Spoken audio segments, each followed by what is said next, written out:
තෙරුවන් සරණයි පින්වත් ඔබ හැමදෙනාටම. සදහම් අසන්නට මේ පැයදීත් බෞද්ධ ආරූප වාහිනියත් සමගින් එකතු වන සුපින්වත් ඔබගේ හිතසුව පිණිසම බෞද්ධ ආරූප වාහිනිය මේ පැයදී sannivedanaya කරන දායකත්ව සද්ධර්ම දේශනාව මෙලෙසින් ආරම්භ කරන්නේ. දේශනාව පවත්වනු ලබන ගෞරවනීය ස්වාමීන් වහන්සේ රදාවඩුන්න සිරි මිහිඳු මහා විදුහලේකරු විදුහල්පති ශාස්ත්‍රපති රාජකීය පඬිත පූජනීය රදාවඩුන්නේ ඥානවිමල ගෞරවනීය ස්වාමීන් වහන්සේ අපි හැමදෙනාම පළමුවෙන් සාදු නාද නංවා නමස්කාර පූරකව පිළිගනිමු. සාදු සාදු සාදු. සදහවත්නි, එවැගේම අද දේශනාව වෙනුවෙන් දායකත්වයේ ලබාගත් පින්වත් පිරිසත් සමගින් මේ අවස්ථාවට වැඩම කොට වැඩ හිඳින පූජ්‍යපාද දංගොල්ලේ චන්දරතන ගෞරවනීය ස්වාමීන් වහන්සේත් අපි තාමත් නමස්කාර පූරකව මේ මොහොතේ පිළිගනු ලබන්නේ. අද දේශනාව වෙනුවෙන් පින් ප්‍රදායකත්වයේ ලබා දෙමින් කටයුතු කරනවා අතුරුගිරිය පදිංචි නවලෝක රෝහලේ හෙද සෝයුරි සූරිය කුමාරි පල්ලිය ගුරුගේ මහත්මිය සහ මෛත්‍රීපාල පල්ලිය ගුරුගේ මහත්මා ප්‍රදාන පවුලේ පින්වත් දූදරු පිරිස එකමුතුවෙන්. සමන්තා චක්කවාලේසු අත්‍රා ගච්ඡන්තු දේවතා සද්ධම්මං මුනි රාජස්ස සුනන්තු සග්ග මොක්ඛදං ධම්ම ශවන කාලෝ අයං භදංතා ධම්ම ශවන කාලෝ අයං භදංතා ධම්ම ශවන කාලෝ අයං භදංතා නමෝ තස්ස භගවතු අරහතු සම්මා සම්බුද්දස්ස නමෝ තස්ස භගවතු අරහතු සම්මා සම්බුද්දස්ස නමෝ තස්ස භගවතු අරහතු සම්මා සම්බුද්දස්ස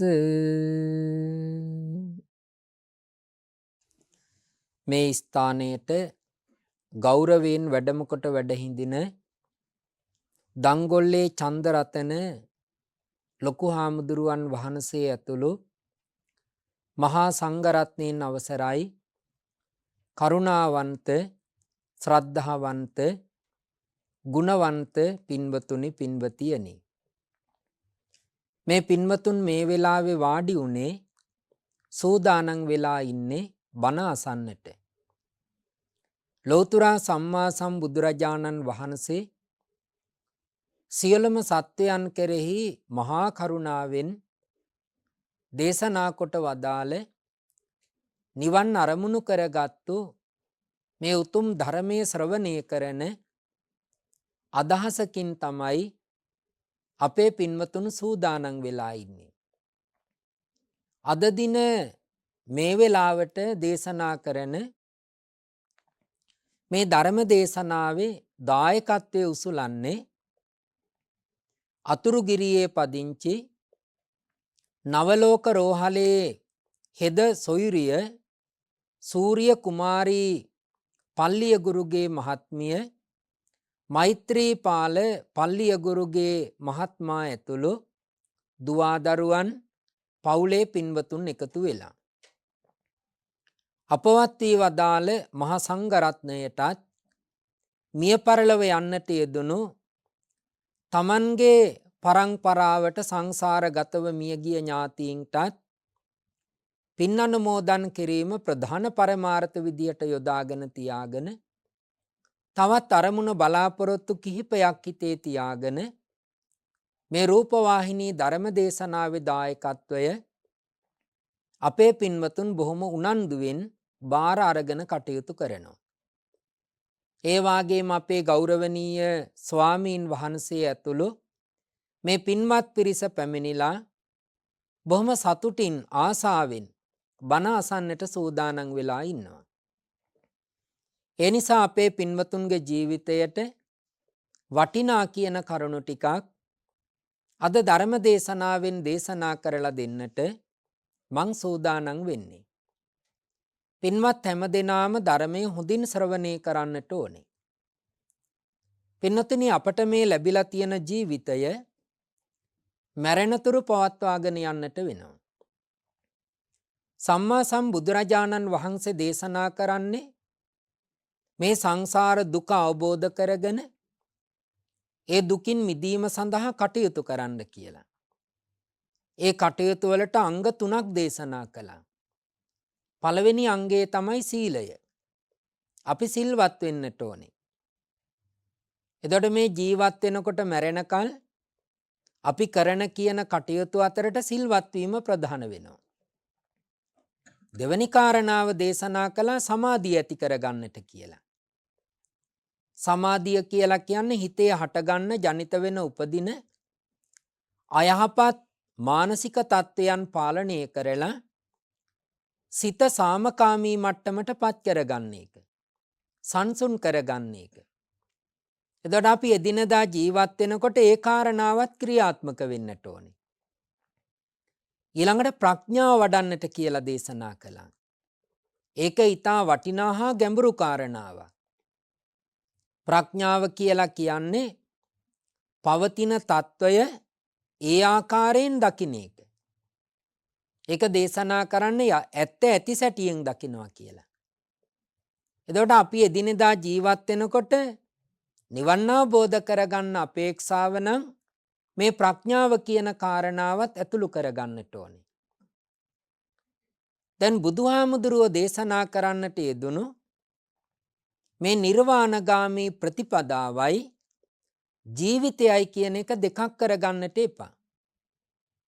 අපි ඉගෙන ගන්නවා නම්, අපි රැකියාවක් කරනවා නම්, ඒ වගේම අපි ආවාහ විවාහ වෙනවා නම්, විවාහ ජීවිතේ පවත්වගෙන යනවා නම්, දරුවන් හදනවා නම්, රැකියා කරනවා නම්, ඔය හැම ක්‍රියාවක්ම කරනකොට ඒ ක්‍රියාවන් එක්කලා මේ නිවන් මඟ සම්බන්ධ කරගන්නට ඕනේ.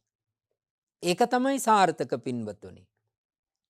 ඒක නිසා ජීවත් වෙනකොට එක ක්‍රමයකොත් නිවන මෙන්න මේ දවසට විතරක් කරනවා කියන එකයි දෙක දෙකක් වෙනවා. ඒක අසාර්ථකයි. අපි සෝද මඩේ දානවා වාගේ. ඒ නිසා මේ ගත කරන ජීවිතය අපි හැම සැපතක්ම විඳින්න බැරි වුණාට මේ දක්වා යම් සැපතක් අපි භුක්ති විඳන්නේ. අපි සතුටු වීම සඳහා කියලා ලං කරගත්තු, සැනසීම සඳහා කියලා ලං කරගත්තු හැම දෙයක්ම පින්වතුනි අපට දුකක් නෙගෙනත් දුන්නේ. බුදුහාමුදුරුවෝ දේශනා කරනවා මේ සංසාරගත ගමනේ අප විසින් අත් නොවිඳි සැපක් නැහැ කියලා. බ්‍රහ්ම ලෝක ඉපදිලා ඒ සැප අපි අනුභව කරලා තියෙනවා. බ්‍රහ්ම ලෝක බුදුරජාණන් වහන්සේ දේශනා කරනවා අසඤ්ඤ තලයත් එක්කලා 20ක් වෙන්න. එතකොට මේ හැම එකකම අපි උත්පත්තිය ලැබලා තියෙනවා. ඒ හැම සැපතක්ම භුක්ති විඳලා තියෙනවා. ඊළඟට දිව්‍ය තල 6ක් දේශනා කරනවා. ඒ හැම දිව්‍ය තලයකම තියෙන ස්වභාවයන් දැකලා තියෙනවා, සැප අනුභව කරලා තියෙනවා. ඊළඟට මිනිස් ලෝකේ සක්විති රජ වෙන වාර, සාමාන්‍ය රජ වෙන වාර, ඒ වාගේම විවිධ තරාතිරම් වල සැප සම්පත් හැම එකක්ම මේ සංසාරගත ගමනේ භුක්ති විඳලා තියෙනවා. අර බුදුහාමුදුරුවෝ කඩි රැලක් පෙන්නලා දේශනා කරන්නේ මහණෙනි මේ ගමන් කරන සෑම කඩියෙක්ම පෙර ආත්මවල අප්‍රමාණ සක්විති රජ වෙලා ඉඳලා තියෙනවා කියලා. ඒවා අපි අනුභව කරලා තියෙනවා.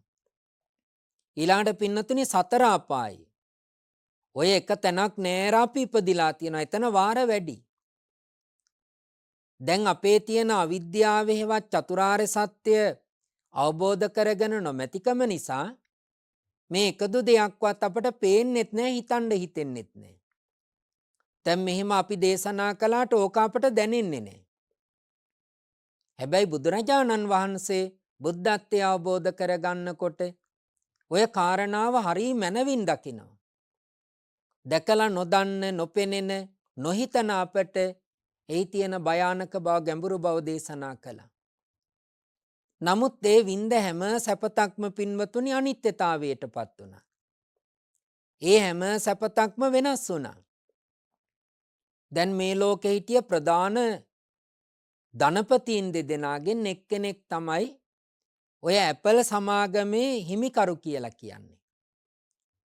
ඉතින් එයා දරුණු රෝගාබාධයක් වැළඳිලා ජීවිතය අඩක් නිම කරලා මරණයටපත් වෙන්නේ. ඔහුගේ සටහන ඉංග්‍රීසි භාෂාවෙන් තියෙන සටහන සිංහලට පරිවර්තනය කරලා මටත් එකක් හම්බ වුණා අන්තර්ජාලෙන්. ඒකේ තියෙනවා බොහොම කනගාටුදායක ප්‍රකාශනයක් තියෙන්නේ. ඒ වගේම ওই මෑතක මිය පරලව ගිය ප්‍රසිද්ධ ගායිකාවක් මං හිතන්නේ ලෝකෙ කිසිම කෙනෙක් බනින්නේ නැහැ. අනිත් අයට නම් කවුරු හොඳ කිව්වත් කවුරු හරි බනින කෙනෙක් ඉන්නවනේ. ලතා මංගেশකර මැතිතුමිය කීවාම කවුරුවත් දොස් කියන්නේ නැහැ. ඇගේ අවසාන වචන ටික අන්තර්ජාලයේ තියෙනවා. එයා කියනවා මට කොණ්ඩෙට සාත්තු කරන්න මේ පමණ හිටියා. අද මට ගැට ගහගන්න කොණ්ඩයක් නැහැ කියනවා.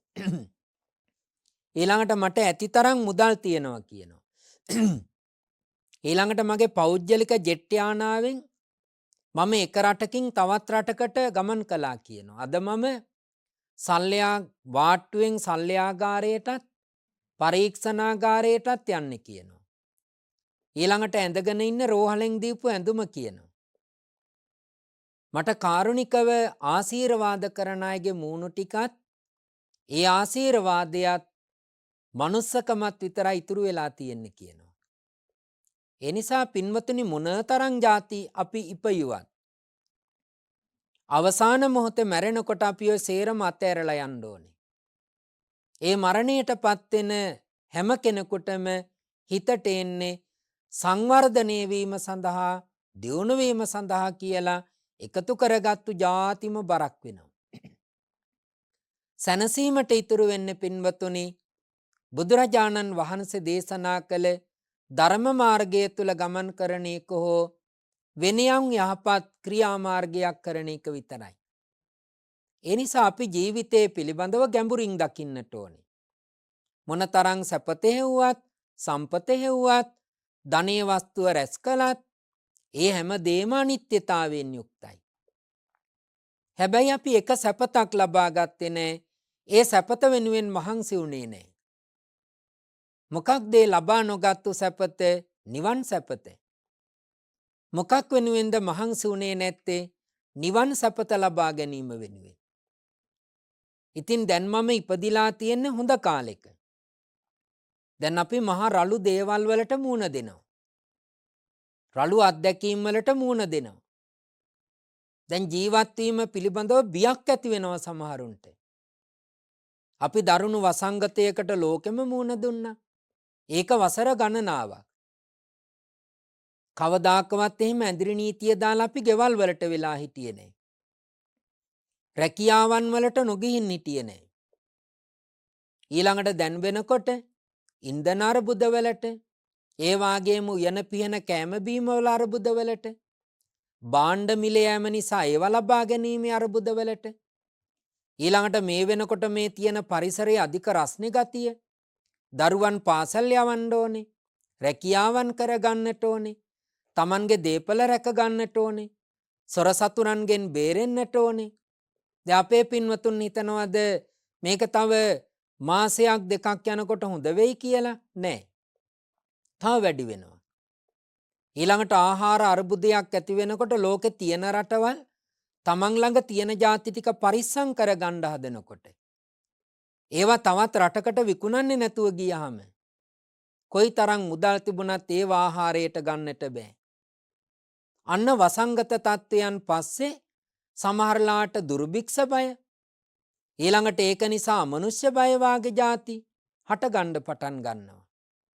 දැන් ජීවිතේ ඉදිරියට යන්න මේ සැනසීමක්ද ලැබෙන්නේ නෑ පින්වතුනි. ඒක නිසා මං ගමන් කරන ක්‍රමවේදය වෙනස් කරගන්නට වෙනවා. මා මගේ හැසිරීම් රටාව වෙනස් කරගන්නට වෙනවා.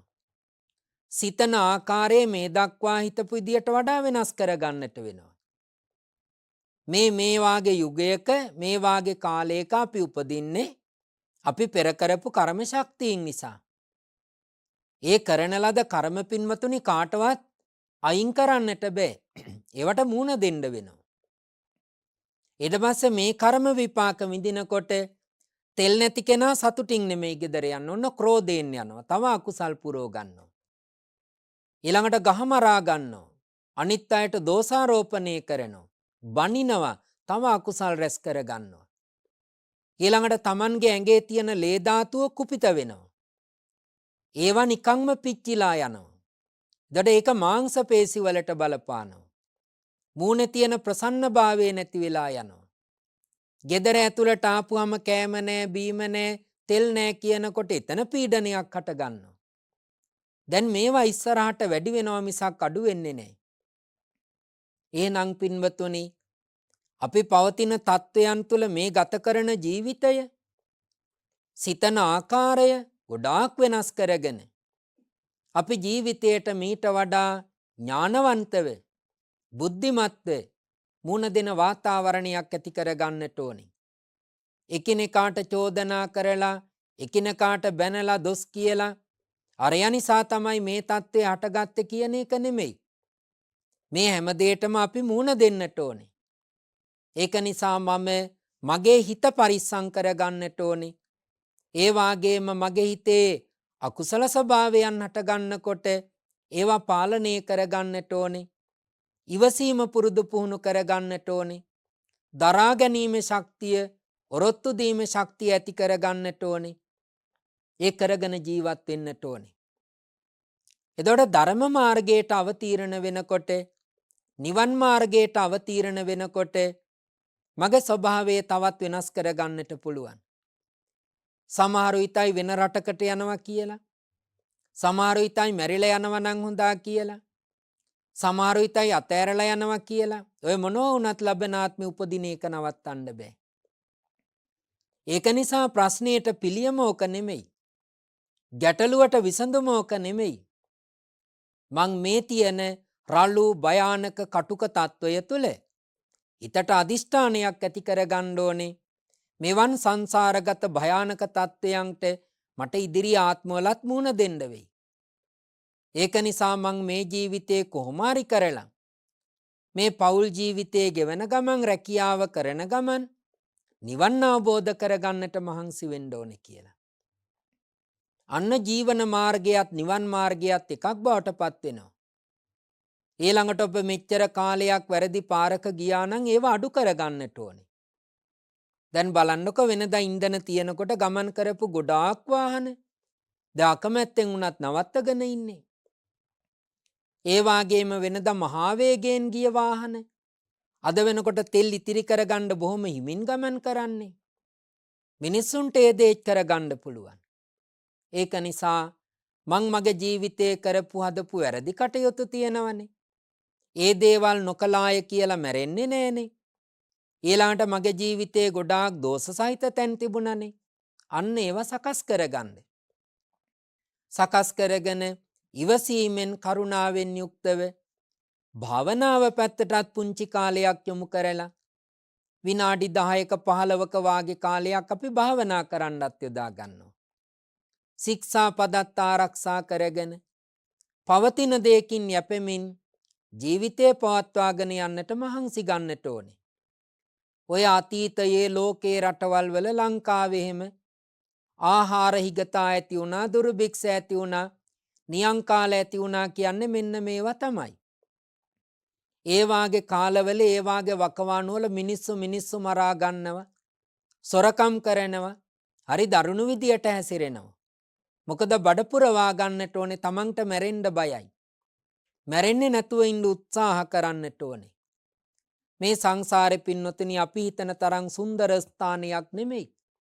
ඕක තමයි අපේ බුදුහාමුදුරුව හඳුනගත්තේ. අවබෝධ කරගත්තේ. ඒ හඳුනගෙන අවබෝධ කරගෙන අපට දේශනා කළා. ඉතින් මං අද පින්වතුන්ට බලාපොරොත්තු වෙන්නේ භාවනා කරන කෙනෙක්, භාවනා වඩන කෙනෙක්, නිවන් මාර්ගය තුල ගමන් කරන කෙනෙක් ඇති කරගත යුතු పూర్ව අවශ්‍යතා පහක් තියෙනවා. ඔන්න ඔය කාරණා පහ, ධර්ම කරුණු පහ පිළිබඳව අපේ පින්වතුන්ට කරුණු ටිකක් දේශනා කරන එක තමයි අද මගේ මේ ධර්ම දේශනාවේ අරමුණ. ඒ නිසා අපි හැම කෙනෙක්ම පවතින තත්වයට සතුටින් මුහුණ දෙමින්, ලැබුණු තත්වයන්ට උපේක්ෂාවෙන් මුහුණ දෙමින් ජීවිතයේ ධර්ම මාර්ගය තුළ පවත්වාගෙන යන්න, භාවනාවට යොමු වෙන්න මෙන්න මේ කාරණා පහ සම්පූර්ණ කරගන්න. පළවෙනි කාරණාව මොකද්ද? බුදුහාමුදුරුවෝ දේශනා කරනවා කල්යාණ මිත්‍ර සේවනය කියලා. දෙවැනි කාරණාව මොකද්ද? සීලවන්ත වීම. තුන්වෙනි කාරණාව මොකද්ද? ධර්මයේ ශ්‍රවණය කිරීම. හතරවෙනි කාරණාව මොකද්ද? වීරිය. පස්වෙනි කාරණාව මොකද්ද? ප්‍රඥාව. ඔන්න ඔය කාරණා පහ අපේ ළඟ අපි පුරුදු පුහුණු කරගත්තොත් භාවනා වඩන්නට ඒක හොඳ ශක්තියක් බවට පත් වෙනවා. පින්නතුනි, භාවනාව වඩන්නට පුරුදු වුණු කෙනෙක් දැඩිසේ රෝගාතුර තත්වයට පත් වුණොත් එයා රෝගයෙන් කම්පා වෙන්නේ නැහැ. අනික් කෙනෙක් කෙඳිරි ගන්නවා, වේදනාවෙන් කෑ ගහනවා, දඟලනවා. නමුත් භාවනා කරන්න යොමු වුණු කෙනා අර තමන්ගේ ශරීරය තුල හටගත්ත රෝගී වේදනාවත් නුවණින් මෙනෙහි කරනවා. මේ රෝගී වේදනාව ඇති උනේ මගේ බෙල්ලේ. ඒක මේ දුක්ඛ වේදනාවක් චෛතසිකයේ හටගත්තේ හිතේ. එයා නිතරම අනිත්‍යයි කියලා මේක මෙනෙහි කරනවා. හරි වටිනවා. එහෙම වෙනකොට අපේ සිතේ එකඟ වෙන්න පින්වතුනි, අපේ ශරීරය තුළ නිස්පාදනය කරනවා එන්ඩ්‍රොපීන් කියලා හෝමෝනයක්. එයා බොහොම ප්‍රබලයි. එයාට තියෙනවා රෝගකාරක තත්ත්වයන් එක්කලා සටන් කිරීමේ ශක්තිය. අපේ මේ මිනිස් ශරීරය ඇතුලේ තියෙනවා සෑම දෙයක්ම නිස්පාදනය කරගන්න පුළුවන් තත්ත්වයන්. මේ රුධිරය කියන එක මොනම මැෂින් එකකවත් හදාගන්න බෑනේ. රුධිරය හැදෙන්නේ සත්ව ශරීරයක විතරයි. ඉතින් අපේ ඒවත් තියෙනවනේ. ඒක නිසා ඔය තුවාල හැදෙනකොට ඒකට අපි පිටින් විස බීජයෙන් ඒක නැවැත්තුවට තුවාලයේ සුව කරන ශක්තිය දෙන්නේ ඇඟ ඇතුලෙන්. ඒවා අපේ ඇඟේ තියෙනවා. ඒක නිසා ඒවා දියුණු කරගන්නට ඔය භාවනා වඩන එක හරි වටිනවා. හොඳයි, අපි බලමුකෝ පළවෙනි කාරණාව. කල්යාණ මිත්‍ර සේවනය. එතකොට මේ කල්යාණ මිත්‍ර සේවනය කියන එක බුදුහාමුදුරුවෝ එක තැනක දේශනා කරනවා සෝතාපන්න වීම සඳහා අවශ්‍ය කරන අංග කීපයක් ඒකට අත්‍යවශ්‍යයි කියලා. ඊළඟට තව ස්ථානයකදී දේශනා කරනවා මෙලව දියුණුවට හේතු වෙන කාරණා හතරක් තියෙනවා. ඒකෙන් එක කාරණාවක් තමයි කල්යාණ මිත්‍ර සම්පදා කියලා දේශනා කරනවා. ඊළඟට තව තැනක බුදුහාමුදුරුවෝ දේශනා කරනවා ආනන්ද හාමුදුරුවෝ බුදුහාමුදුරුවන්ට ප්‍රකාශ කරනවා ස්වාමීනි, මේ ශාසන බ්‍රහ්මචර්යාව. ශාසන බ්‍රහ්මචර්යාව කියන්නේ නිවන් පිණිස හැසිරෙන ගමන් මාර්ගයට. ඒ ශාසන බ්‍රහ්මචර්යාවෙන් හරි අඩක්ම තියෙන්නේ කල්යාණ මිත්‍රත්වයේ මත නේද කියලා. ඒ වෙලාවේ බුදුහාමුදුරුවෝ දේශනා කරන්නේ මොකද? උපඩ්ඩ සූත්‍රයේ තියෙන්නේ. ආනන්ද එහෙම දේශනා ප්‍රකාශ කරන්නට එපා. සකල මේව මිදං බ්‍රහ්මචර්යං, මේ සකල මේ සම්පූර්ණ නිවන් මාර්ගයම කල්යාණ මිත්‍රත්වයේ මතපදනම් වෙලා තියෙන්නේ කියලා. ඒ නිසා කල්යාණ මිත්‍රත්වයේ කියන කාරණාවට සම්මා සම්බුදුරජාණන් වහන්සේගේ ශාසනය හොඳ තැනක් ලැබිලා තියෙනවා. ඒතර විවාහ ජීවිතයට ඇතුළත් වෙනකොට හොඳ සංකල්ප තියෙන දෙදෙනෙක් එකතු වුණොත් ගමන් කරන්නේ හොඳ පාරක. රැකියාව කරන ස්ථානයේදී අපට හොඳ කල්යාණ මිතුරන් ඇසුරු කරන්න ලැබුණොත් ගමන් කරන්නේ හොඳ මාවතක. ඒ වාගේම එතකොට ඔය අනවශ්‍ය දේවල් වලට අපි යොමු වෙන්නේ නැහැ. ඊළඟට පැවිදි ජීවිතයටත් මේ කල්යාණ මිත්‍රත්වයේ බලපානවා. කාටද කල්යාණ මිත්‍රයා කියලා කියන්නේ? දුක සැප කියන කාරණා දෙකේ ළඟට ලං වෙලා මිතුරා අත නොහැර ඉන්න එක්කෙනාට කල්යාණ මිත්‍රයා කියලා කියනවා. ඔය කල්යාණ කියන වචනේ හැදෙන්නේ කලන කියන එකෙන්. කලන කියන වචනේ හැදෙන්නේ යහපත් භාවය කියන එක ඇසුරු කරගෙන. ඒක නිසා පින්වතුනි යහපත් භාවයෙන් යුක්ත වූ යහපත් ආකල්ප සිතුවිලි හැසිරීම් තියෙන පුජ්‍යලයාට තමයි කල්යාණ මිත්‍රයා කියලා කියන්නේ. එයා යම් යාළුවගෙන් යමක් ගන්න බලන්නේ නැහැ. දැන් සමහරු ඉන්නවනේ චුට්ටක් දීලා ගොඩක් ඉල්ලනවා. පුංචි උදව්වක් කරන්නේ. ඒ වුණාට ඊට පස්සේ යාගෙන් ගොඩාක් ಜಾති ඉල්ලනවා. වැරදි වැඩ කරනකොට ඒකට අනුබල දෙනවා හා කියලා. ඊළඟට සමහර වෙලාවට යාළුවා මූණට හොඳ කියලා යාළුවා ඉන්න තැන නැති තැන බයිනවා. අන්න එහෙම කරන කෙනා කල්යාණ මිත්‍රයෙක් නෙමෙයි. වැරැද්දක් දුටුවාම මෙන්න මේ වාගේ වැරැද්දක් ඔයා ඔය කරන්නේ ඕක හොඳ නෑ කියලා ඒ වරදට නිග්‍රහ කරලා නිදානයක් පෙන්නලා දෙනවා වාගේ අන්න යාට කියන්නේ කල්යාණ මිත්‍රයා කියලා. දැන් මහා මංගල සූත්‍රයේත් බලන්නකෝ. එතන දේශනා කරනවා පණ්ඩිතානංච සේවනා කියලා. ඒත් ඔය කල්යාණ මිත්‍ර ආශ්‍රය. ඊළඟට ධම්මපදයේ ගොඩක් දේශනා කරනවා කල්යාණ මිත්‍රත්වයේ ගැන. ඊළඟට කල්යාණ මිත්‍රත්වයේ භාවනාවක් වශයෙන් දේශනා කරනවා. ඒක තමයි මෛත්‍රී භාවනා කියලා කියන්නේ. නියම නාමයේ මෙත්තා භාවනා. මෛත්‍රී කියන වචනේ සංස්කෘත වචනයක්. එතකොට මෙත්තා භාවනා. ඊළඟට කරණීය මෙත්ත සූත්‍රයේ ඒක හඳුන්වන්නේ මෙත්ත පරිත්ත කියලා. එහි දේශනා කරනවා මිත්‍රත්වයේ වඩන ආකාරය. භාවනා වඩන ආකාරය. ඒ නිසා මේ කල්යාණ මිත්‍රත්වයේ කියන එක හරිය වටිනවා පින්වතුනි. දැන් හිතන්නකෝ අපට උනත් පැවිදි භාවයටපත් වෙන්න හිතෙන්නේ. පුංචි වයසේදීන පැවිදි වෙන්නේ. ඒ කාගේ හරි සිතුවිල්ලක් කනට ආපු නිසානේ. එතකොට මට මේ සිතුවිල්ල හටගත්තේ මගේ තාත්තගේ අම්මා නිසා. ඒ අම්මා නිතර පන්සලට යනවා සිල් සමාදන් වෙන්න මගේ ආච්චි අම්මා. ඒ වාගේම තාත්තත් නිතර පන්සලට යනවා. පන්සල ගෙදරට ටිකක් කිට්ටුයි.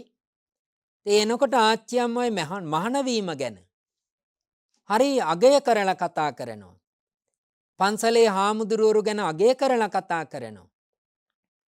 එතකොට ඒ ආච්චි අම්මගේ වයස මට වඩා ගොඩක් වැඩි. එතකොට මගේ වයස බොහොම පුංචි. නමුත් වයස් පරතරයක් බලපෑවේ නැහැ. අර පුංචි කාරණාව හිත ඇතුළට ආවට පස්සේ මට හැඟෙන්න ගත්ත පැවිදි වුණොත් හොඳයි කියලා. සංසාරේ කලකිරෙලවත් ජීවිතය ගැන එපා වීමක් ඇති වෙලාවත් එහෙම අවබෝධයක් තියෙන වයසක්වත් නෙමෙයි. නමුත් අර වයෝවෘද්ධ භාවයෙන් ඉන්න ආච්චි අම්මගේ වචනය මගේ කනට වැටුණට පස්සේ ඒකේ හිත ඇතුලේ රඟපාන්න ගත්තා. අවසාන ප්‍රතිඵලය අම්මගෙන් තාත්තගෙන් ගෙදරින් අයින් වෙලා පැවිදි ජීවිතයකටපත් වෙලා මෙන්න මේ වාගේ ජීවිතය හුරු කරගන්න හුරු වුණා. එතකොට එහෙනම් ඒ වෙලාවේදී මට ආච්චි අම්මා කල්යාණ මිත්‍රයෙක් වෙලා. මොකද මං වැටුනේ නරක පාරකට නෙමෙයිනේ. ආච්චි අම්මා කියපු දෙයක් නිසා කේන්ති අරගෙන මත්පැන් බොන්නට යොමු වෙලා බේබදු ජීවිතයක් ගත කළා නම් අන්න ඒක අසාර්ථකයි. ඒ වාගේම පින්වතුනි පාසලේ මුණ ගැහුණු ඇතැම් ගුරුවරු සමහරලාට සේරම ගුරුවරු ජීවිතේට ගොඩාක් වටින ಜಾති දීලා තියෙනවා. එයාලා පාරවල් ගහලා තියෙනවා, දඬුවම් කරලා තියෙනවා, නිග්‍රහ කරලා බැනලා තියෙනවා. නමුත් පාසලෙන් ජීවිතේ සමු අරගෙන ටික කාලයක් යනකොට අර ගුරුවරයා නිතර මැවි පේනවා දෙවි කෙනෙක් වාගේ. සමහර වේලාවට කෙනෙක් විවාහ ජීවිතයට ඇතුළත් වෙනකොට කියනවා මට අස්සම් කරන්න ගෙන්න ගන්න ඕනේ අපේ ටීචර් අපේ සර් කියලා. ඒ තරම් හදවතට වදිනවා. අන්න කල්යාණ මිත්‍රයෝ. ඊළඟට සමහර භික්ෂූන් වහන්සේලා මුණ ගැහෙනවා. එයාලා ජීවිතය සම්පූර්ණ පරිවර්තනය කරනවා. සිල්වත් වෙන ආකාරය, සමගියෙන් ජීවත් වෙන ආකාරය, ඒ වාගේම කවුරුවත් එක්කලා රණ්ඩු සරුවල් කලකෝලහල ඇති කරගන්නේ නැතුව ඉන්න ආකාරය උන්වහන්සේලාගෙන් පුරුදු වෙනවා. පන්සල් යන්න පුරුදු වෙනවා. චෛත්‍ය වන්දනා කරන්න යන්න පුරුදු වෙනවා. පින්දහම් කරන්න මුදල් වියදම් කරන්න පුරුදු වෙනවා. ඒ අතරතුරේ භාවනා වඩන්න පුරුදු වෙන අන්න කල්යාණ මිත්‍රයන්. ඊළඟට ඔබේම සුහදයන් මුණ ගැහෙනවා. එයාලා නිතර කතා කරන්නේ මේ අහපු බණ ගැන. එයාලා ගිහිල්ලා උදව් කරපු විහාරස්ථාන ගැන. ඊළඟට දීපු ශිෂ්‍ය ආධාර ගැන. අසරණ දරුවන්ට අසරණ පාසල් වලට ගිහින් කරන ලද උපකාර ගැන කතා කරන්නේ. එයාලගේ ෆෝන් එකේ පුරවලා තියෙන පින්තූර ඒ වාගේ જાති. රෝද පුටුවක් අරන් දීපු එකක්, අසරණ කෙනෙකුට ගෙයක් හදලා දීපු එකක්, එහෙම නැත්නම් මල් පූජාවකට ගිහලා ලස්සනට මල් ටික හදලා ඒක ෆොටෝ අරගෙන තියාගෙන ඉන්නවා. එයාලගේ ෆොටෝ අර ෆෝන් එක පුරාවට තියෙන අනවශ්‍ය ඒවා නෙමෙයි. ඊළඟට එයාගේ ළඟ එකතු කරගෙන තියෙන ලස්සන ධර්ම දේශනා වීඩියෝ. මේ බලන්නකො මං ඊයේ හොඳ බණක් ඇහුවා කියලා ඒ වීඩියෝ එක එවනවා.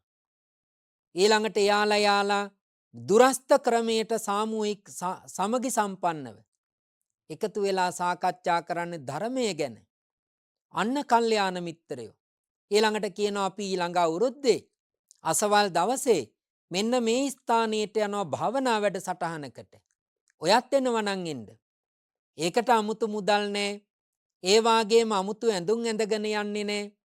අපි මෙහි ඉඳන් යන්නේ සිල් සමාදන් වෙලා. ඉතින් අපටත් ආස හිතෙනවා. මං කියනවා හොඳයි මගේ නමක් දාගන්න. මම එන්නම්. ඊළඟට එයාලා කියන්නේ මත්පැන් බීලා විනාශ වුණු අය ගැන. එයාලා වැටුණු අමාරුකම් ගැන. ඊළඟට විවිධ සම්බන්ධතා නියං සම්බන්ධතා නිසා ජීවිත විනාශ කරගත්තු පවුල් ගැන කතා කරන්නේ කලකිරීමෙන්. හැබැයි ධර්ම මාර්ගය තුල ගමන් කරන අය මෙන්න මේ தත්වයන්ට පත් වෙනවා කියලා හරි සතුටින් කතා කරනවා. අන්න කල්යාණ මිත්‍රයෝ. එතකොට යාලා කතා කරන්නේ හොඳ සීලයක් සමාදන් වෙලා රකින්න එක හරි වටිනවා. මං මේ වෙනකොට මෙන්න මේ වාගේ ශික්ෂාපද ප්‍රමාණයක් රැකගෙන යනවා. මං මේ වෙනකල් සතෙක් මරන්නේ නෑ අසවල් දවසේ ඉඳන්. මං අසවල් දවසේ ඉඳන් මත්පැන් කඳුලක් පාවිච්චි කරන්නේ නෑ. ඒ වහනකොට මටත් හිතෙනව මාත් එහෙම කරන්නට ඕනේ කියලා. ඊළඟට එයා කියන්නේ අපේ අම්මා තාත්තා හරි වයසයි. තාත්තා මිය ගියා. මම තාත්තට හුත්තට සැලකුවා කියනවා.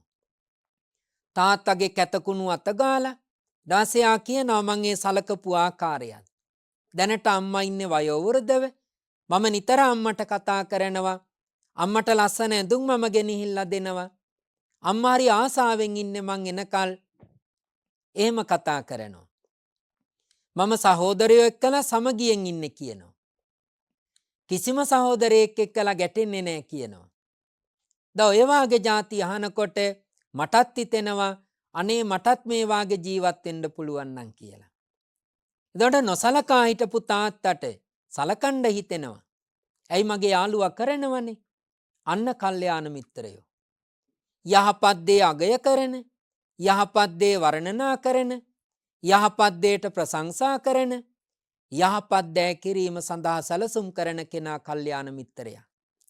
නරක දේ අගය කරන, නරක දේ වර්ණනා කරන, නරක දේ කරන්න අනුබලක දෙන, නරක දේ කරන්නට එක්කල යන කෙනා පාප මිත්‍රයා. එයාගෙන් අපි දුරස් වෙන්නට ඕනේ. එයාගෙන් අපි ඈත් වෙන්නට ඕනේ. සම්මා සම්බුදුරජාණන් වහන්සේට දෝෂාරෝපණය කරපු මිනිස්සු හිටියනේ. බුදුරජාණන් වහන්සේට නින්දා කරපු මිනිස්සු හිටියනේ. බුදුරජාණන් වහන්සේ මිනිස්සු එක්කලා ගැටෙන්න ගියාද? අරයා මට මෙහෙම නින්දා කළා, මෙහෙම දෝෂාරෝපණය කළා කියලා නේ. එයාලා කියන જાති කියනකල්, කරන જાති කරනකල් උන්වහන්සේ තමාගේ ගුණය තුල පිහිටාගෙන ඉවසීමෙන් කටයුතු කළා. අවසාන ප්‍රතිඵලය මොකක්ද වෙන්නේ? අර බැනපු කටවල් වලින්ම, නින්දා කරපු කටවල් වලින්ම බුදුරජාණන් වහන්සේට මෙන්න මෙහෙම දේශන ප්‍රකාශ කරනවා. ආච්චරියං භෝගෝතම, ආච්චරියං භෝගෝතම, නික්කුජ්ජිතං වා උක්කුජ්ජෙය්‍ය පටිච්චන්නං වා විවරෙය්‍ය මූල් හස්සවා මග්ගං ආචික්කෙය්‍ය අන්ධකාරේවා තේලපජ්ජෝතං ධාරෙය්‍ය චක්කුමන්තෝ රූපානි දක්ඛින්තේති ඒව මේ තං බෝතා ගෝතමේන අනේක පරියායන ධම්මෝ පකාසිතෝ. හරි පුදුමයි බුදුහාමුදුරුවනේ, හරි පුදුමයි බුදුහාමුදුරුවනේ. මුනින් හරවලා තියපු භාජනයක් උඩුකුරු කළා වාගේ, වහලා තියපු දෙයක් ඇරලා පෙන්නුවා වාගේ, අඳුරේ ඉන්න කෙනෙකුට පහනක් දැල්වලා ආලෝකය දුන්නා වාගේ විවිධ ආකාරයෙන් මට බුදුහාමුදුරුවෝ ධර්ම දේශනා කළා. අජ්ජතග්ගේ පානුපේතං සරණං ගතන්ති. අද පටන් මම දිවි හිම් කරලා ජීවිතයේ තියෙන තාක්කල් බුදුරජාණන් වහන්සේ ධර්මයේ සංඝරත්නයේ සරණ යනවා. ස්වාමීනි මං පැවිදි කරගන්න. ස්වාමීනි මං උපාසකයෙක් කරගන්න. අර බැන්න කට්ටිය. ඒක නිසා කල්යාණ මිත්‍රයා කියන කෙනා තරහ වෙන්නේ නැහැ. ඒ වාගේම Tamanගේ යාළුවා චූටි දෙයක් කළා කියලා අතාරින්නේ නැහැ. දැන් ඔබේ අම්මලා තාත්තලා බලන්නකො දුවේ පුතේ. ඔයාලා එකට එක කියනවා තරහ වෙලා යන්න යනවා. ඒ වුණාට අම්මලා තාත්තලා ඔයාලා අතාරින්නේ නැහනේ. එහෙනම් අම්මා තාත්තා අපට හොඳ කල්යාණ මිත්‍රයෙක්. එයාලා රිදවලා කටයුතු කරන්න එපා. මේ මෑතක පාසල් යන දරුවෙක් ඊටාම දක්ෂයි. කොළඹ ප්‍රසිද්ධ පෙළේ පාසලක අධ්‍යාපනය ලබනවා. ශිෂ්‍යත්වයෙන් ඉහළම ලකුණු ලබාගෙන. නමුත් මිතුරන් පිරිසක් එක්කලා පාපී ක්‍රියාවකට යොමු වෙලා වතුරට ගියා නාන්න. ඔය ගම්පහ ප්‍රදේශ ස්ථානයකට. ඊට පස්සේ වතුරට බහිනවා. මත්පැන් පානය කරපු කෙනෙකුගේ හෘදේ වස්තුව පුපුරනවා, පපුව පුපුරනවා කියනවා වතුරට බැස්සහම. ඉතින් මෙයා ගහගෙන යනවා ඒක වීඩියෝ කරලා. ඒ එතන හිටිය නොබීපු එකම දරුවා. අනිත් අයගේ පින්තූර පවා පේනවා. ඊළඟට අර දරුවා එහෙම්මම ගහගෙන යනවා. ඊට පස්සේ මිනිහ ගොඩට ගන්නකොට මේ කටින් ලේ සෙම වාගේ ඇවිත්ලා විකෘති වෙලා රූපේ. අර අම්මා දින ගණනාවක් සේලයින් දිදී සිහිය එනවා ආයෙත් වැටෙනවා. මොන ගින්නක්ද බලන්න. රටට එන්න තිබුණු ලෝකෙට ලැබෙන්න තිබුණු වටිනා සම්පතක්. ඒ දරු පැටියට ගණිතය පිළිබඳ හොඳ හැකියාවක් තියෙනවලු. නමුත් බලන්න අර අම්මා තාත්තා තාමත් ඒ විදින ගින්දර. ඒක නිසා දෙමව්පියෝ එපා කියන්නේ නරක නිසානේ. ඒ වාගේ දේවල් කරන්න යන්නට හොඳ නෑනේ. ඔබ විවාහ වෙනවට අම්මලා තාත්තලා අකමැති නෑනේ. නමුත් ඔබේ ජීවිතයට නොගැලපෙන කෙනෙක් එක්කලා යන්න යනකොට ඒකට නිවිරුද්ධ වෙන්නේ. එයාලා කවදාකවත් කියලා නෑනවා කසාද බඳින්න එපා. ඔයා ප්‍රේම සම්බන්ධතාවයක් ඇති නොකර ගන්න එපා කියලා. නුසුදුසු කෙනෙක් ලං කරගන්න එපා කියලානේ කියන්නේ. ඇයි එහෙම කියන්නේ? ආදරේ නිසානේ. නැත්තම් කීයකින් ඕන තැනකට ඕන දෙයක් කරගන්න යන්න කියලා. ඒක නිසා දෙමව්පියෝ කියන්නේ හොඳ කල්යාණ මිත්‍රයෝ. භික්ෂුන් වහන්සේලා කියන්නේ හොඳ කල්යාණ මිත්‍රයෝ. ගුරුවරු කියලා කියන්නේ හොඳ කල්යාණ මිත්‍රයෝ. ඒ වාගේම ධර්මයේ ගැන යහපත ගැන අගය කරන වර්ණනා කරන එයාලා හොඳ කල්යාණ මිත්‍රයෝ. අන්න එයා ඇසුරු කරන්න. එයාලා ඇසුරු කරනකොට අපේ හිත නිතරම තියෙන සංසුන් වෙලා. නැත්නම් පින්නතුනි ආරූඪ වෙලානේ ඉන්නේ. යාළුවෝ ඇවිත් කේලම් කියනවා, එක එක ಜಾති කියනවා, කොටවෙනවා, බිඳවෙනවා. සෑම මොහොතකම තියෙන කුණු ගොඩක්නේ ගෙනත් ඔලුවට දාන්නේ. ඉතින් ඒ දේවල් කියනකොට අපේ හිත සංසුන් වෙලා නැහනේ. නිතරම ඉන්න දුම්මල වරම ගත්තු වෙසමුනි රජ්ජුරුවෝ වාගේ. ආරූඪ වුණු යක්ෂයෙක් වාගේ. හිතේ තැන්පත් භාවයක් නැහනේ. ඉතින් කොහෙද භාවනා කරන්නේ? ඒක නිසා අපි දක්ෂයෙක් වෙන්නට ඕනේ. අපි ඇසුරු කරන අය කල්යාණ මිත්‍රයන්ද කියලා දැනගන්නට. ඒ වාගේ කෙනෙක් නොලැබුණොත් අතෑරලා දාන්න. චරං චේනා දිගච්ඡෙය්‍ය සෙය්‍යං සදිසමත්තනෝ ඒකචරියං දල්ලං කෛරා නත්ති බාලේ සහායතා කියලානේ දේශනා කළේ. අපට ගැළපෙන හොඳ යාළුවෙක් මුණ ගැහුනේ නැත්නම් තනියම ජීවත් වෙන්න කීවා. පාප මිත්‍රයන් නම් නරක යාළුවන් නම් ඇසුරු කරන්නට එපා කියලා දේශනා කළා. ඒක නිසා මේ කල්යාණ මිත්‍රත්වය ඊටාම වටින කාරණාවක්. භාවනා කරන්නට පෙළඹෙන කෙනෙක් මේ අවශ්‍යතාවය සම්පූර්ණ කරගන්නට ඕනේ. බුදුරජාණන් වහන්සේ දේශනා කරන ආනන්ද මම හොඳ කල්යාණ මිත්‍රයෙක්. මගේ ළඟට එන කට්ටිය කොයි තරම්නම් රහත් වෙලා තියෙනවද? මගේ ළඟට එන කොයි තරම් පිරිසක් අනාගාමි වෙලා තියෙනවද? මගේ ළඟට එන කොයි තරම් පිරිසක් සක්‍රදාගාමි වෙලා තියෙනවද? මගේ ළඟට එන කොයි තරම් පිරිසක් සෝතාපන්න වෙලා තියෙනවද? මගේ ළඟට එන කොයි තරම් පිරිසක් අෂ්ට සමාපatti පංචාභිඥා ලබාගෙන තියෙනවද? ඒක නිසා පහත් මට්ටමේ ඉන්න කෙනෙක්, දුර්වල මට්ටමේ ඉන්න කෙනෙක්, සංසාරේ දුක් විඳින කෙනෙක් මං වාගේ කල්යාණ මිත්‍රයෙක් ඇසුරු කළාට පස්සේ ඉන්න තත්වයට වඩා උඩට ගමන් කරනවා කියලා බුදුහාමුදුරුවෝ දේශනා කළා. ඒක නිසා පින්වතුනි මම හොඳ කල්යාණ මිත්‍රයෙක් වෙන්නට ඕනේ. ඒ වාගේම අනිත් ඇසුරු කරන අයත් මං කල්යාණ මිත්‍රයන්ද කියලා තෝරගන්නට ඕනේ. ඒක අපේ ජීවිතයට ගොඩාක් වටින කාරණාවක්. මිත්‍රත්වය කියන එක අපේ ජීවිතයට ඍජුවත් බලපානවා, වක්‍රවත් බලපානවා. නියමයෙන්ුත් බලපානවා, අනියමයෙන්ුත් බලපානවා. ඒක නිසා මේ කරුණු කාරණා ගැන හොඳට අවධානය යොමු කරන්නට ඕනේ. දැන් මේ මොහොතේ ඔබේ මගේ ඇසුර කල්යාණ මිත්‍ර ඇසුරක්. මම ඔබේ ජීවිතයට කියලා දුන්නේ මේ පවතින තත්ත්වයන්ට වෛර කරන්න, ක්‍රෝධ කරන්න එහෙම නෙමෙයිනේ. මං කිව්වේ පවතින තත්ත්වය හඳුනගන්න. මේවා එන්න තව දරුණු වෙනවා. කාටවත් චෝදනා කරලා වැඩක් නැහැ. ඉන්න තත්ත්වය තුල ඉඳගෙන අපි මෙන්න මේ පාරේ යන්නට ඕනේ කියන එකනේ. ඒ සඳහා භාවනාව අත්‍යවශ්‍යයි කියලා දැන් භාවනා කරන කෙනෙක් සම්පූර්ණ කරගත යුතු අංග ටිකක් නෙමේ පැහැදිලි කරන්නේ. ඔන්න එහෙමනම් අන්න ඒ වාගේ යහපත් දේ කියලා දෙන ඕනම කෙනෙක් කල්යාණ මිත්‍රයෙක්. හැබැයි සමහර අය ඉන්නවා හිත ඇතුලේ කපටිකම තියාගෙන බොරුවට හොඳ පෙන්නලා එක කියනවා. ඒක හරි භයානකයි. එයාට අහු වුණොත් සමහර වේලාවට දන්නේම නැහැ ජීවිතේ විනාශ වෙනකල්. ඒක නිසා අපිත් නුවණ පාවිච්චි කරලා හරි කල්පනාවෙන් මිනිසුන් හඳුනාගෙන ඒ පැත්තට ගමන් කරන්න හිතා ගන්නට ඕනේ. ඊළඟ දෙවෙනි කාරණාව මොකද්ද? මට මේ කියන්න කලින් ඔබට යමක් කියන්නට බැරි වුණා. ඔය පින්නතුන් වාඩි වෙලා ඉන්නකොට දෙපා රිදෙන්නට එහෙම ආවොත් කකුල් දිගෑරලා නමාගෙන පහසුවෙන් තියලා වාඩි වෙන්න.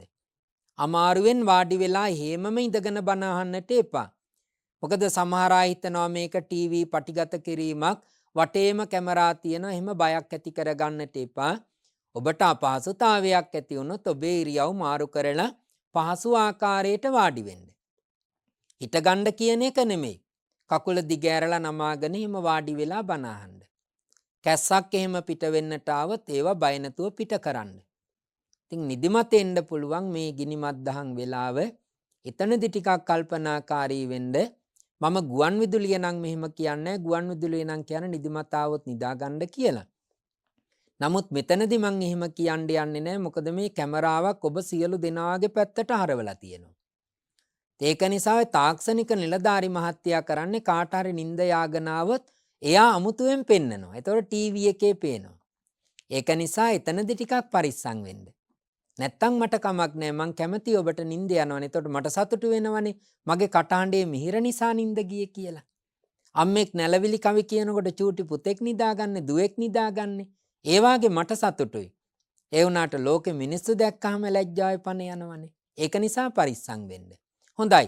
දෙවැනි කාරණාව පින්නතුනේ සිල්වත් වීම. දැන් සිල්වත් වීම ජීවිතයේ අංගයක් කරගන්න. ඔබ එදිනෙදා ජීවත් වෙනකොට ඒ සිල්වත්ව ජීවත් වෙන්න. එතකොට පංචශීලයේ කියන එක මුලට ගන්න. ජීවිතයට පංචශීලයක් ලං කරගෙන ජීවිතය පවත්වාගෙන යන්න. සතුන් මරන්න එපා. ඒක අපි කරන්නේ නැහනේ. ඔය මදුරුවෙක් වාගේ සතෙක් මරණ වැර අනිත් සතුන් මරන්න යනවා අඩුයි. ඒ මදුරුව මරණ එකත් නවත්තන්න. ඒ කියන්නේ ඔබ දැන කිසිම ප්‍රාණියෙක් මරන්නේ නැහැ. ඔබ ඒතනට හික්මෙන්න. ඔබ මස් අනුභව කළාට, මාළු අනුභව කළාට, ඔබ මුහුදට ගඟට වැවට ගින් අල්ලගෙන අනුභව කරන්නේ නැහනේ. සතුන් මරාගෙන අනුභව කරන්නේ නැහනේ.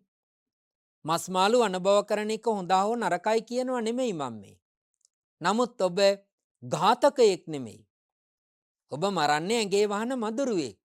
ඔබට ඒකත් පාලනය කරගත්ත හැකි. එතකොට බලන්නකො පළවෙනි ශික්ෂාපදේ සම්පූර්ණ රැකෙනවනේ. අන්න ඒකට සිල්වත් වෙනවා කියන්නේ. ඊළඟට ඔබ කාටවත් පහරක් ගහන්න එපා. ඒකත් සිල් බින්දෙන්න බලපානවා. රිදවන්නට පහර දෙන්න එපා. ඒකනොත් මග අරින්න. ඔය කාරණා දෙකනේ අපට රකින්න තියෙන්නේ. අපි කටුස්ව මරන්නේ, සිකනල්ලු මරන්නේ නැහැ. කුකුලන් මරන්නේ නැහැ, ගවයන් මරන්නේ නැහැ. ඔය පුංචි මදුරුවේ දවස් 7ක් ජීවත් වෙන මදුරුවනේ අඩුම තරමින් මරන්නේ. මං දේශනා කරන්නේ ඒකත් නවත්ත ගන්න කියලා. එතකොට මේ පළවෙනි ශික්ෂාපදේ රැකෙනවනේ. ඊළාට මෙතන මේ ඉඳගෙන ඉන්න කවුරුවත් හොරකම් කරන්න යන්නේ නැහැ. අපේ ජීවිත අපි එකෙන් පාලනය කරලා තියෙන්නේ. ඒක තව ටිකක් දියුණු කරගන්න. අන්න එතකොට දෙවෙනි ශික්ෂාපදෙත් රැකෙනවනේ. එතකොට බැලින්නම් මං ශික්ෂාපද දෙකක් රැකලානේ තියෙන්නේ. එක ශික්ෂාපදයක් රැක්කත් විශාලානිසංශයක් ලැබෙනවා. විශාලානිසංශයක් ලැබෙනවා. එතකොට මං දෙකක් ආරක්ෂා කරලානේ. ඊළාට පින්නතුනි තුන්වැනි ශික්ෂාපදයක් මං කඩන්නේ නැහනේ. ඒකෙත් රැකිලා මං ජීවත් වෙනවනේ. දැන් තමන්ට සියුම් ආඩම්බරයක් දැනෙනවනේ. සිල්වත් භාවයේ මගේ ළඟ තියෙනවා කියලා. ඔය හැමදේම මොකක් වෙනුවෙන්ද කරන්නේ? මේ ජීවිතේ නිවන් අවබෝධ කරගන්න කියලා හිතන්න. ඔන්න නිතර නිතර කැඩෙන එක තමයි මේ හතරවෙනි ශික්ෂාපදේ. එයා ගැන පරිස්සම් වෙන්න. ඊළඟට ගොඩාක් අය පස්වෙනි එක කඩන්නෙත් නැහැ. ඉතින් බැලින්නම් මේ ශික්ෂාපද පහෙන් අපට මහන්සි වෙලා ආරක්ෂා කරන්න කැප කරන්න තියෙන පුංචි දෙයක් නේ.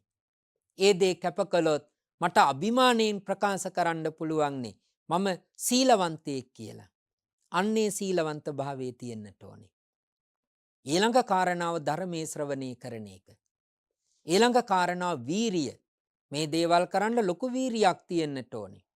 ඉවසන්න තියෙන්න ඕනේ, මෛත්‍රී කරන්න තියෙන්න ඕනේ. සීලය ආරක්ෂා කරන්නට තියෙන්නට ඕනේ.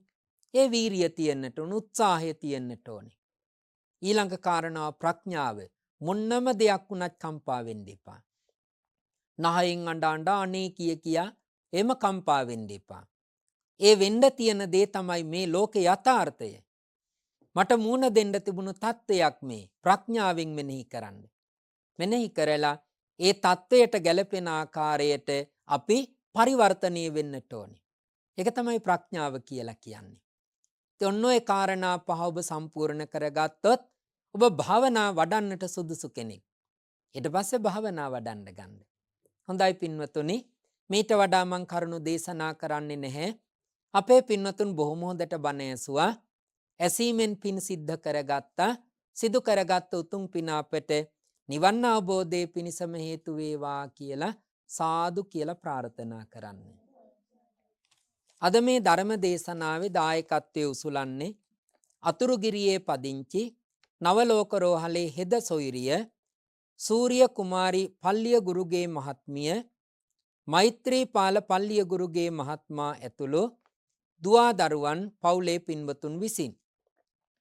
අරමුණු තමයි අපේ පින්වතුන්ගේ අපවත් වී වදාළ පැලැන්වත්තේ සිරිසුමන නායක හාමුදුරුවන් වහන්සේ ඇතුළු මහා සංඝරත්නයට, ඒ වාගේම පී රාමනායක වැඩිමහල් සොහොයුරා, දුනීසා ගයානි දියණිය සහ ගුණදාස දිසානායක සොහොයුරා, දෙපාර්ශවයේම නමින් මියගිය දෙමාපියන් ඥානවතී ජෝරිස් එදිරිසිංහ ඇතුළු ඒ මිය පරලොව ගිය නෑදෑ හිතමිතුරන්ට ඥාති වර්ගයාට පුණ්‍ය ආනුමෝදනා කරන්නට අරමුණු කරගත්තා.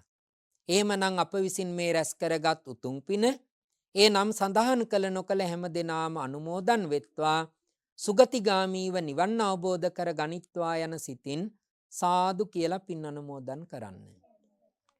ඒ වාගේම මේ ස්ථානයට වැඩම කොට වැඩ හිඳින දංගොල්ලේ චන්දරතන අපේ ලොකු හාමුදුරුවන් වහන්සේට තුනුරුවන්ගේ ආශීර්වාදයේ නිරෝගී සම්පන්නිය ලැබේවා කියලා ප්‍රාර්ථනා කරනවා. මේ වර අධ්‍යයන පොදු සහතික පත්‍ර සාමාන්‍ය පෙළ විභාගයට පෙනී සිටින අනුත්තරා මිනිපිරියට ඒ වාගේම හොඳින් විභාගයේ සමත් වෙන්න ලැබේවා කියලා ආශීර්වාද කරනවා. අමාලි දුව ඇතුළු පවුලේ සියලු දෙනා, ඒ අල්විස් මහත්මිය සහ මහත්මා, හරින්දා චන්දිමා, හිමාලි මහින්ද, කනිස්ක කුමාරි යන දූ දරුවන්ගේ රැකී රක්ෂා ව්‍යාපාර කටයුතු දියුණු වෙන්න ප්‍රාර්ථනා කරනවා. යෙහෙනි, කිනුලි යන මිනිපිරියන්ගේ අධ්‍යාපන කටයුතු සාර්ථක වේවා කියලා ප්‍රාර්ථනා කරනවා. නවලෝක රෝහලේ දැනට අසනීප තත්වයෙන් පසුවන මාලනී පොන්සේකා මහත්මියට තුනුරුවන්ගේ ආශීර්වාදයෙන් ඉක්මන් සුවය ලැබේවා කියලා ප්‍රාර්ථනා කරනවා. මාලනී ගුරුතුමිය හා ඇගේ ස්වාමියාට ඉක්මන් සුවය ප්‍රාර්ථනා කරනවා. නවලෝක රෝහලේ HD යුනිට් ඇතුළු කාර්ය මණ්ඩලයට සෙත් ප්‍රාර්ථනා කරනවා. මෙම අවස්ථාවට සහභාගී වුණු හැම දෙනාටමත් ඒ අයගේ පවුල්වල ඥාතීන්ටත් සාමාන්‍ය පෙළ විභාගයට මුහුණ දෙන සියලු දරුවන්ටත් ආශීර්වාද ප්‍රාර්ථනා කරනවා. රැස්කරගත් උතුම් පින දෙවියන්ට අනුමෝදන් කරනවා. අප සෑම දෙනාටම මේ පින් එකසේ හේතු වේවා. තුනුරුවන්ගේ ආශීර්වාදයෙන් කරදරකම් කටළු බාධක දුරු වේවා. කරන හැම කටයුත්තක්ම සාර්ථකව සිද්ධ වේවා. අප හැම දෙනාටම උතුම් චතුරාර්ය සත්‍ය ධර්මය අවබෝධ කර ගන්නට මේ උතුම් පින අනුමෝදනාවක්ම වේවා කියලා සාදු කියන්නේ. දෙවියන්ට අපි පින් අනුමෝදන් කරමු. ආකාසට්ඨාච බුම්මට්ටා දේවානාගා මහිද්దికා පුඤ්ඤන්තං අනුමෝදිත්වා චිරං රක්ඛන්තු ශාසනං. ආකාසට්ඨාච බුම්මට්ටා දේවානාගා මහිද්దికා පුඤ්ඤන්තං අනුමෝදිත්වා චිරං රක්ඛන්තු දේශනං. ආකාසට්ඨාච බුම්මට්ටා දේවානාගා මහිද්దికා පුඤ්ඤන්තං අනුමෝදිත්වා චිරං රක්ඛන්තු මං පරන්ති. හැම දිනාටම තෙරුවන් සරණ ලැබේවා. සාදු සාදු සාදු. දේශනාව පවත්වා වදාළ ගෞරවනීය ස්වාමීන් වහන්සේ රදාවඩුන්න සිරි මිහිඳු මහා විදුහලේ කරු විදුහල්පති ශාස්ත්‍රපති රාජකීය පණ්ඩිත පූජනීය රදාවඩුන්නේ ඥාන විමල ගෞරවනීය ස්වාමීන් වහන්සේට නිදුක් නිරෝගී සුව සම්පන්නියම සැලසේවායි අපි හැම දිනම සාදු නාද නංවා ප්‍රාර්ථනා කරමු.